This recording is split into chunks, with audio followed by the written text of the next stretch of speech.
Welcome back ناظرین. ہمارے مہمان ہمارے ساتھ بدستور موجود ہیں. شمشاد صاحب، جیل جانے سے قبل آفاق احمد صاحب کے ایک نعرہ دیا گیا تھا مہاجر قوم کو، اور وہ نعرہ تھا مہاجر صوبے کا. آج ملک کے دیگر حصوں سے بھی مختلف صوبوں کی آوازیں اٹھ رہی ہیں. یہ نعرہ واقعی ابھی تک موجود ہے، آن گراؤنڈ ہے؟ اس کو پرسو کیا جائے گا آفاق صاحب کی رہائی کے بعد، یا جیل کی چار دیواری میں اس نعرے نے دم توڑ دیا؟ میں اس کا جواب دیتا ہوں، لیکن 12 مئی پر میں واپس آؤں گا، کیونکہ آپ مرزا صاحب سے جب گفتگو کر رہے تھے تو 12 مئی کو آپ نے بڑی صفائی سے الطاف حسین کا وہ قتل عام اتنے آرام سے دھو دیا کہ وہ 12 مئی کسی اور نے کیا تھا، وہ متحدہ کا شاخسانہ نہیں تھا. سندھ میں کس کی حکومت تھی؟ سندھ میں اتحادی کون تھا؟ اب پھر آپ یہ کہیں گے کہ سارا الزام آپ متحدہ پہ ڈال دیتے ہیں. شمشاد غوری صاحب، بات یہ ہے کہ اگر متحدہ قومی موومنٹ آپ کے بیان کے مطابق اس روز کراچی میں قتل عام کی ذمہ دار تھی، تو دوسرے جو اسٹیک ہولڈرز تھے شہر کے، وہ بھی عرق گلاب اور پھولوں کی مالا لے کے تو نہیں گئے تھے؟ کراچی میں اس روز 50 سے زائد آدمی مارے گئے. 14-15 کو متحدہ کلیم کرتی ہے، باقی کچھ لوگ اور بھی مرے. لیکن وہ جو 14-15 متحدہ کلیم کرتی ہے، کسی ایک کی میڈیکل رپورٹ میں بھی نہیں لکھا کہ یہ پھول لگنے سے مرا ہے. ان لوگوں کا خون صرف اس لیے نظر نہیں آ رہا کہ وہ آپ کے پولیٹیکل اوپوننٹس ہیں. نہیں، دیکھیے جتنے لوگ مرے ہیں اس میں ایک بھی متحدہ کا ورکر نہیں تھا. متحدہ کے ورکر اس ریلی میں کیوں ہوں گے؟ چیف جسٹس کے استقبال کے لیے کیوں جائیں گے؟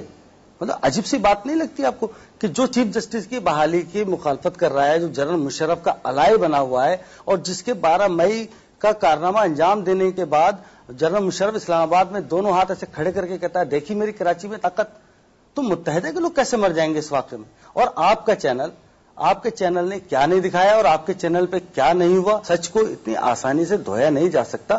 ہاں، اگر کوئی کمیشن بنا دیا جائے تو دودھ کا دودھ اور پانی کا پانی ہو جائے گا. اگر آپ اپنے کو واقعی اتنا ہی امن پسند اور امن کی دائی جماعت بتاتے ہیں، تو 92 کے آپریشن کے بعد جب آپ کی مہاجر علاقوں میں انٹری ہوئی تھی، اس وقت پہلی بار نو گو ایریاز کا کانسیپٹ پاکستانی سیاست میں غالباً در آیا تھا، جہاں متحدہ قومی موومنٹ کے ورکرز کو، پولیٹیکل ورکرز کو ٹارگٹ کیا گیا.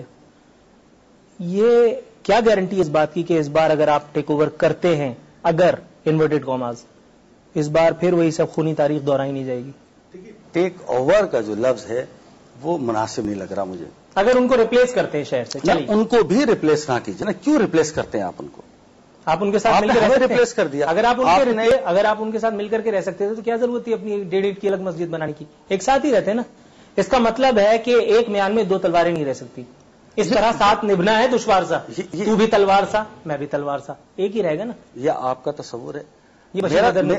میرا خیال یہ ہے کہ کراچی میں جب مسلم لیگ نون ہو سکتی ہے، پیپلز پارٹی ہو سکتی ہے، جماعت اسلامی ہو سکتی ہے، سنی تحریک ہو سکتی ہے، پی پی آئی ہو سکتی ہے، ANP ہو سکتی ہے، تمام پارٹیاں ہو سکتی ہیں، تو مہاجر قومی موومنٹ کیوں نہیں ہو سکتی؟ الطاف حسین کو مہاجر قومی موومنٹ اتنی بری کیوں لگتی ہے؟ وہ بھی رہیں علاقوں میں، ہم بھی اپنے علاقوں میں اپنے گھروں پہ رہیں. اگر ان کا منشور اچھا ہے، اگر ان کے پالیٹکس اچھی ہے، اگر وہ ایماندارانہ سیاست کر رہے ہیں، مخلصانہ سیاست کر رہے ہیں، قتل و غارت گری کی سیاست نہیں کر رہے ہیں، اور ہم کرتے ہیں قتل و غارت گری کی سیاست، تو لوگ ہمیں بھلا دیں گے. ہم 10 سال تک اپنے علاقوں میں تھے، اپنے گھروں پر تھے، ہم نے پالیٹکس کی. ہم الطاف کے لیے خطرہ نہیں بنے اس لیے کہ الطاف حسین ہمارے علاقوں سے الیکشن جیتتا رہا. یہ تو آپ کی سیاسی ناکامی ہوئی نا، ان کی سیاسی بالکل میں تسلیم کرتا ہوں، ناکامی ہوئی ہماری. تو اس کے بعد سن تو لیجیے، ہم ان کے نمائندے جیتتے رہے. الطاف حسین نے کبھی بھی ہمیں ایلیمینیٹ کرنے کی کوشش نہیں کی، کبھی ہمارے بیت الحمزہ کو ڈیمولش نہیں کیا گیا. ہم خطرہ کب بنے اس کے لیے؟ 2000 میں جب ہم نے MPA کی نشستیں جیتی، ہمارے امیدوار کامیاب ہوئے. بیت الحمزہ کو منظم کرنے والا آپ نے جواب نہیں دیا، مجھے آپ کے سوال سے دوبارہ یاد آیا. جی، بیت الحمزہ کے انہدام کا جواب آپ کہیں اس بار 9-0 کی طرف رخ کر کے تو نہیں دیں گے؟ نہیں، ہم جیو اور جینے دو کی پالیسی پہ عمل کرتے ہیں، اور جیو جینے دو کی پالیسی پہ عمل کریں گے. اور آفاق بھائی بھی ایسے ہی چاہتے ہیں کہ جو جس پارٹی سے ہو وہ اپنا کام کرے، اپنے منشور کے مطابق کام کرے، اور ہم اپنے منشور کے مطابق کام کریں گے. ذوالفقار مرزا صاحب، عموماً یہ دیکھا گیا ہے کہ اقتدار انسان میں سنجیدگی لاتا ہے، بردباری لاتا ہے، متانت اس میں پیدا ہوتی ہے. آپ نے بحیثیت وزیر داخلہ کسی فلمی ولن کی طرح، یا اگر آپ ہیرو کہنا چاہیں تو ہیرو کی طرح، سینہ ٹھوک کے اپنے آپ کو وزارت داخلہ کے دنوں میں بدماش ڈکلیئر کیا تھا.